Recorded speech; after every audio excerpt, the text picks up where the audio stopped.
A VCR and TV were bought for rupees 8,000 each. एक VCR है, इधर TV है,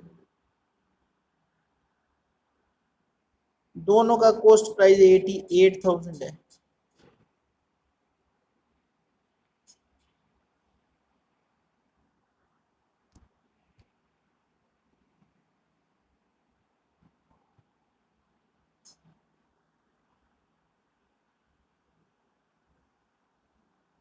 इधर कॉस्ट प्राइस कितना है, इधर भी 8,000।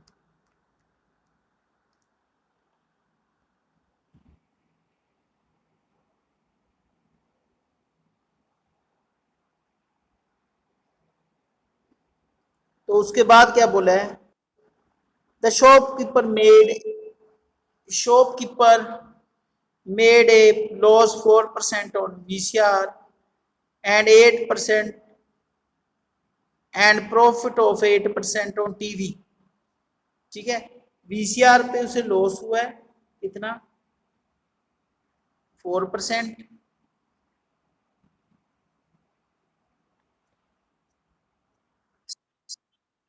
Good afternoon. और इधर हुआ है उसको प्रॉफिट 8%। ठीक है, तो इधर हम सेलिंग प्राइस निकालेंगे।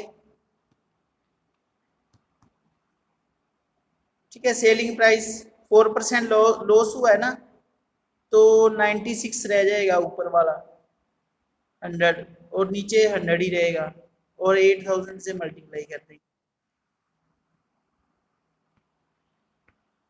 और इधर क्या हुआ है, इधर प्रॉफिट हुआ है, तो ऊपर वाला 101 108 हो जाएगा, ऊपर वाला 100 बढ़ जाएगा क्योंकि प्रॉफिट हुआ है।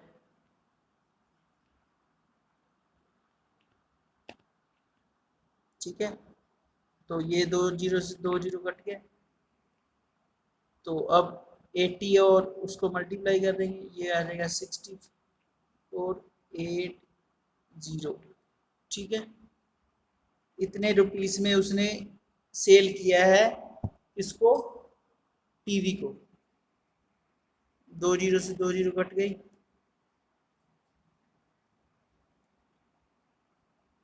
48, 72, 76, एक जीरो 80 वाली,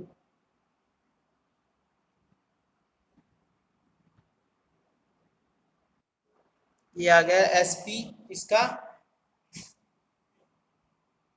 वीसीआर का, मतलब सेलिंग प्राइस। ठीक है, तो उसने खरीदे कितने के थे, दोनों 8,000 के खरीदे थे।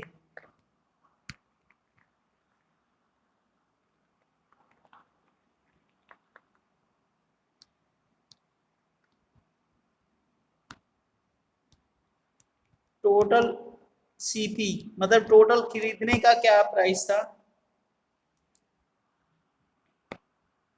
2 इंटू 8,000, यानी 2,000। 2 को जब 8,000 से मल्टीप्लाई करेंगे तो दोनों का प्राइस आ जाएगा 16,000। खरीदे उसने सेम प्राइस पे थे 8,000 के। आप 8,000 में 8,000 प्लस करके भी टोटल सीपी निकाल सकते हो, या 2 से मल्टीप्लाई करके 8,000 को भी आप निकाल सकते हो। इसके बाद आपने निकालना है टोटल एसपी, मतलब जो उसने बेचे हैं। एक तो उसने इतने का बेचा है,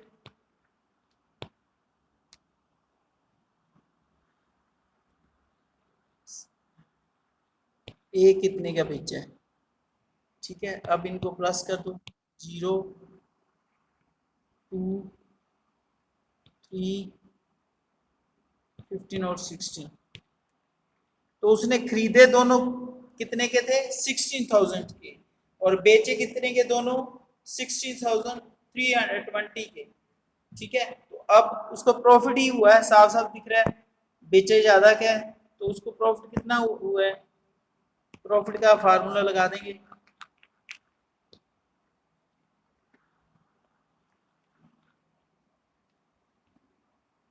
प्रॉफिट का क्या फार्मूला होता है? प्रॉफिट होता है, चलो पूरा लिख लेते हैं। प्रॉफिट प्रॉफिट का क्या फार्मूला होता है? S P minus C P, selling price में से कॉस्ट प्राइस माइनस कर दो।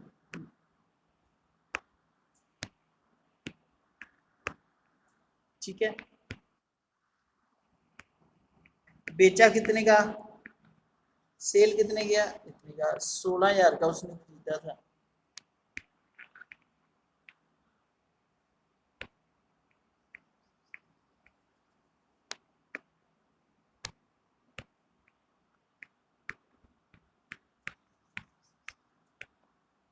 तो उसको प्रॉफिट हो गया 320 रुपए।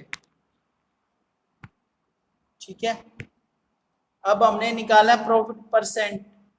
प्रॉफिट तो निकाल लिया, प्रॉफिट परसेंट निकालना है। जब प्रॉफिट हो तो प्रॉफिट परसेंट निकलेगा, अगर लॉस हो तो लॉस परसेंट निकलेगा।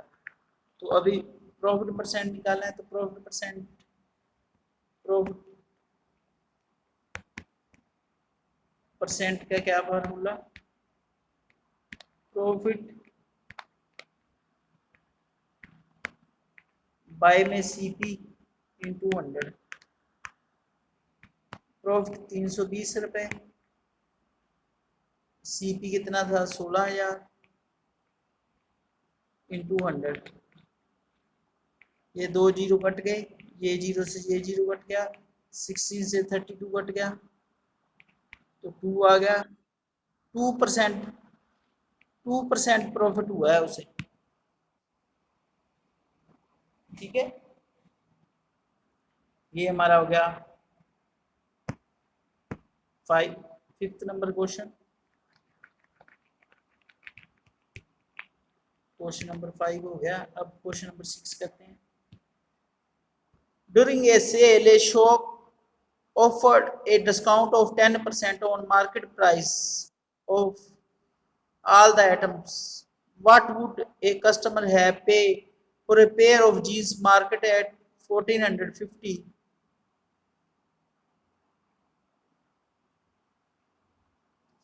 and two shirts market at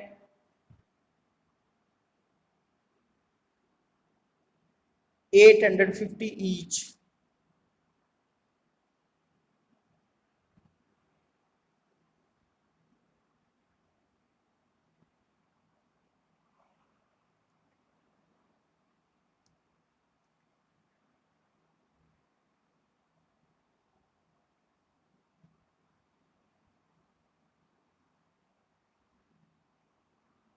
तो 1415 की उसने जीन्स खरीदी है, 2 जीन्स खरीदी हैं और 2 ही उसने शर्ट्स खरीदी हैं। सीपी ऑफ, यहाँ पर बताया नहीं गया जीन के बारे में भी। जीन एक 1450 किया के दोनों लिखा हुआ है, पे for pair of jeans market at rupees 1415 1450 and two shirt market at 800।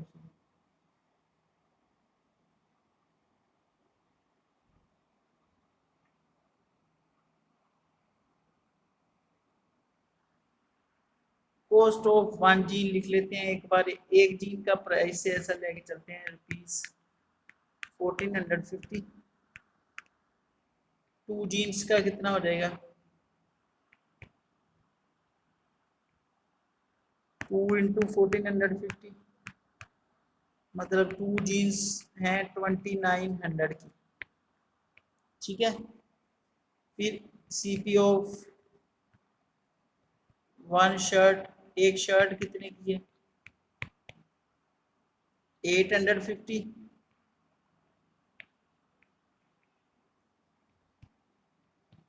दो शर्ट्स कितने की हैं,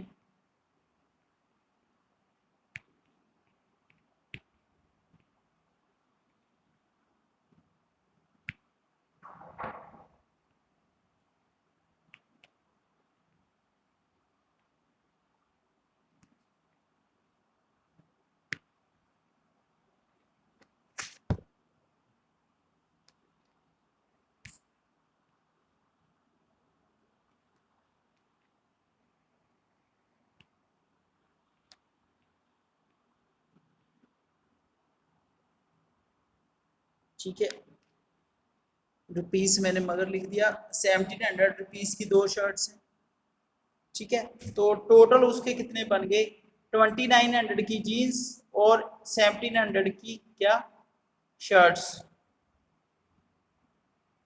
तो टोटल कितनी कॉस्ट बन गई? यहाँ पर ना बेटा, यहाँ पर कॉस्ट मत लिखो, यहाँ पर एमपी लिखो, क्योंकि उन्होंने मार्केट प्राइस दिया हुआ है। यहाँ पर हमें एमपी लिखना पड़ेगा, क्योंकि मार्केट प्राइस है ये। जो मार्केट में जब जाते हैं वो बोलते हैं अभी इतने की है, पर हम देते नहीं कभी उतने। ठीक है, इतना उन्होंने बोला है। टोटल उन्होंने कितना मार्केट प्राइस बता दिया दोनों शर्टों और दोनों जीन्स का?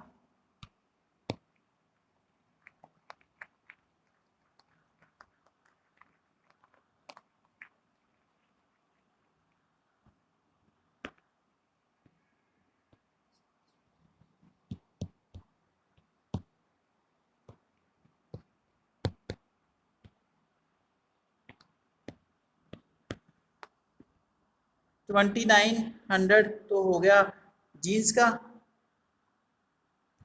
और 1700 हो गया शर्ट्स का। तो 4600 रुपीज उसको देने पड़ेंगे अगर वो मार्केट प्राइस के हिसाब से लेता है। ठीक है, पर उसने 10% डिस्काउंट मिलेगा उसको, ये लिखा हुआ है।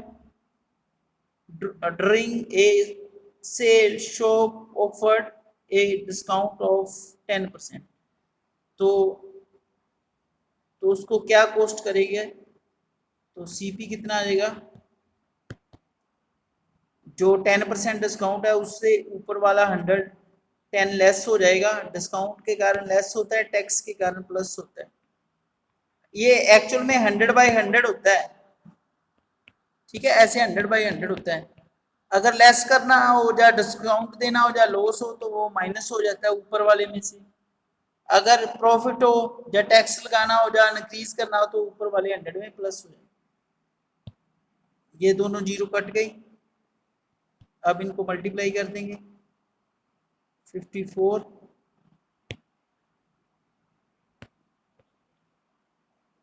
और 36 41 बन जाएगा, और एक जीरो आ जाएगी। इतने रुपीस की उसको पड़ेंगे।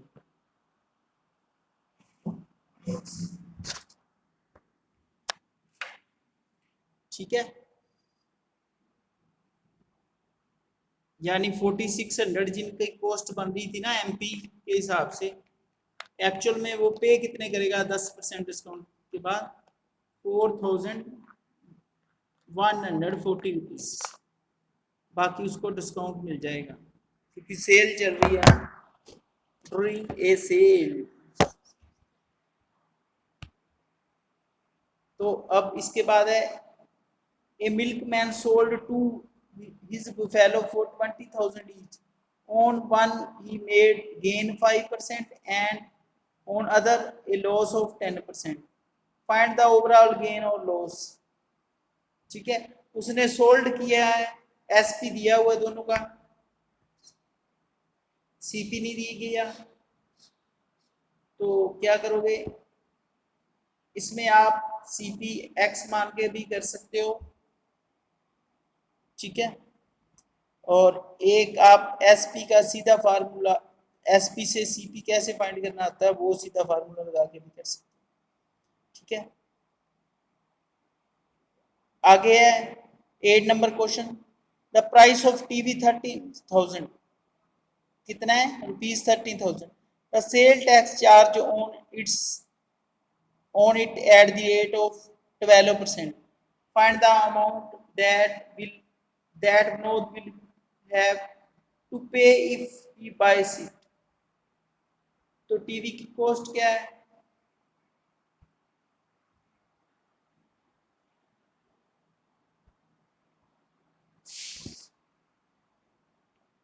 द प्राइस ऑफ टीवी, ये मैं करवा रहा हूँ 8 नंबर क्वेश्चन।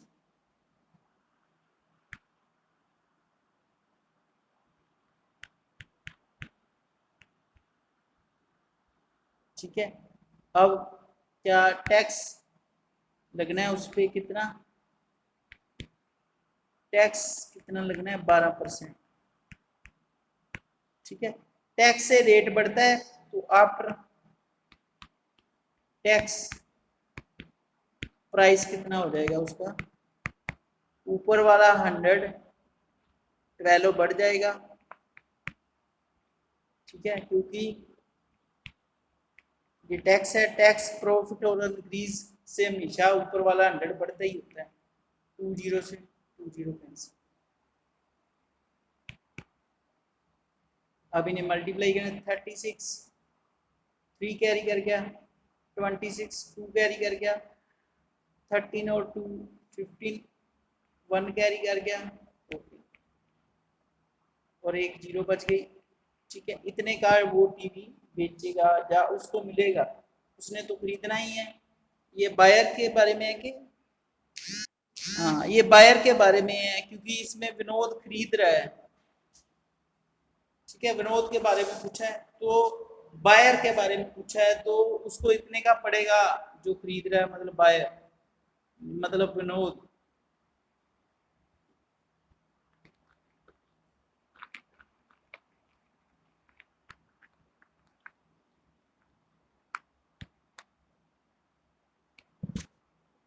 अब है Arun bought a pair of skates, skates का जोड़ा खरीदा है उसने, उस पर उसको डिस्काउंट मिला है 20%। If amount he page is 1600, find the market price.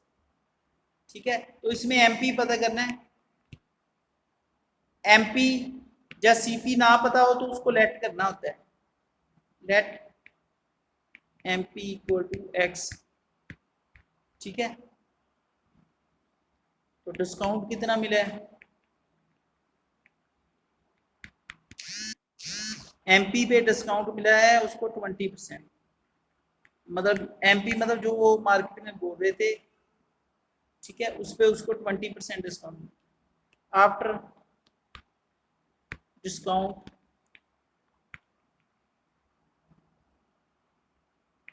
ठीक है, तो ऊपर वाला 120 लेस हो जाएगा, क्योंकि टैक्स लगा हो तो प्लस होता है ऊपर वाले 100 में, अगर डिस्काउंट मिला हो तो माइनस होता है। तो 80 रह जाएगा ऊपर वाला 100, और नीचे तो 100 पूरा ही रहेगा। इंटू करना है इसको एक्स से, क्योंकि जो डिस्काउंट है वो एमपी पे मिलता है, तो एमपी एक्स है। तो 0 से 0 कट गया, ये इससे कट गया, ये 4 आ गया, ये 5 आ गया, ये 4/5 एक्स आ गया। ठीक है, ये आ गया इसका आफ्टर डिस्काउंट प्राइस। यहाँ पर प्राइस भी लिख लो। ठीक है, आफ्टर डिस्काउंट प्राइस 4/5 रुपी। ठीक है, रुपी 4/5। अब उनके अकॉर्डिंग कितना है, उनके अकॉर्डिंग उसने 1600 दिया है, तो हमारे अकॉर्डिंग तो इतना दिया है अगर एक्स एमपी हो, और उनके अकॉर्डिंग दिया है 1600, तो इन दोनों को कंपेयर कर लेंगे। वो भी कॉस्ट प्राइस है, ये भी कॉस्ट प्राइस है, जो एमपी पे डिस्काउंट मिलने के बाद है।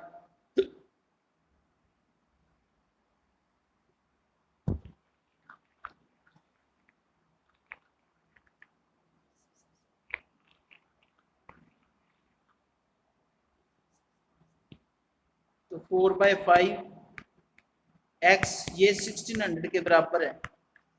ठीक है, क्योंकि हमने जो निकाला था वो कॉस्ट इतनी आई थी 10% डिस्काउंट के बाद, उनके अकॉर्डिंग है 1600।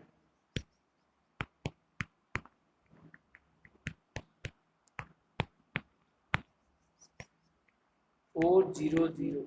ठीक है, ये 400 आ गया, 4 पे कट के आंसर आ जाएगा 2000। तो ये क्या आ गया इसका 9th क्वेश्चन का आंसर आ गया, मार्केट प्राइस आ गया 2000, एक्स की वैल्यू। ठीक है, अब है लास्ट क्वेश्चन। लास्ट क्वेश्चन में क्या है, I purchased a hair dryer for ₹54,000 और 5400 इंक्लूडिंग 8% वैट, मतलब वैल्यू एडेड टैक्स लगा हुआ है उस पर, वैट का मतलब वैल्यू एडेड टैक्स होता है 8%, और वो इंक्लूड हुआ है 5400 में, ठीक है। 5400 included 8% tax, VAT tax. Find the price before VAT, हमने वैट से पहले वाला प्राइस पता करना है, ठीक है। तो लेट कर लो इसमें हमें उसका एक्चुअल प्राइस सीपी नहीं पता, ठीक है, एक्स है, फिर इस पे टैक्स लगेगा कितना, 8%, ठीक है। तो आफ्टर टैक्स, चलो आफ्टर इंक्लूडिंग टैक्स लिख लेते हैं, कोई बात नहीं।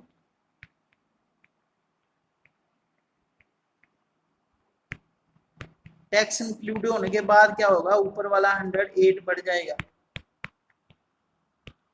अगर डिस्काउंट देना हो तो ऊपर वाला 100 कम हो जाता है, अगर टैक्स लगाना हो तो ऊपर वाला 100 उतना ही प्लस हो जाता है जितना टैक्स लगाना हो, ठीक है। अब ये आ जाएगा, अब जब इनको चलो सीधा 4 के टेबल पे काट देते हैं, 27, ये आ जाएगा 25, तो ये आ गया 27/25x, ठीक है। इतने रुपीस आ गया इनके अकॉर्डिंग, अगर 8% टैक्स इंक्लूड होता है, ठीक है। पर ये हमें गिवन है भी, ये टैक्स इंक्लूड कर लें तो 5400 होता है, तो हमारे अकॉर्डिंग कितना है 27/25x, ठीक है। x पे अगर 8% टैक्स लग जाए तो वो 27/25x रुपी होता है, ठीक है। पर जो क्वेश्चन में गिवन है उनके अकॉर्डिंग 5400 होता है, तो इन दोनों को कंपेयर करके x की वैल्यू निकाल लेते हैं।